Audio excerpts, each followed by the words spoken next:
আজকে সকালবেলায় বারান্দায় এসে বেশ ভাল লাগলো, কারণ এতদিন পরে আমার নীলকণ্ঠ গাছে একটা ফুলের দেখা পাওয়া গেছে। আমি বুঝতেই পারি না, নীলকণ্ঠ গাছটা বেশ সুন্দর হয়েছে, এর খাবার দাবারও বেশ ভালোই দিই, মানে জৈব সার যাকে বলে, চাল ধোয়া জল সব, কিন্তু তবু ফুল হতে চায় না। এর মধ্যেই দেখো বারান্দায় দেখছি পাখিগুলো এসে ডাকাডাকি করছে ওদের খাবার দেওয়ার জন্য।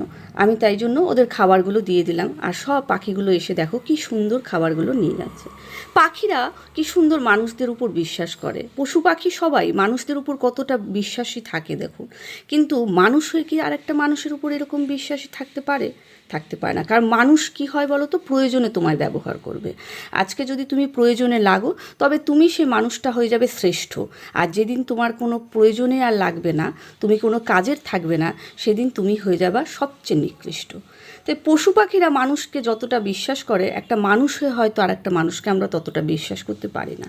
এটা আমার ক্ষেত্রে না, প্রত্যেকেই মানুষ হয়ে মানুষকে শুধু কাজে বা প্রয়োজনেই আমরা ব্যবহার করি। যাই হোক, বাবার জন্য এই নতুন জিনিসটা কেনা হয়েছে, দেখুন ওর সাজুগুজুর জিনিস ওই গুছিয়ে সব রেখে। আজ তবে আসি।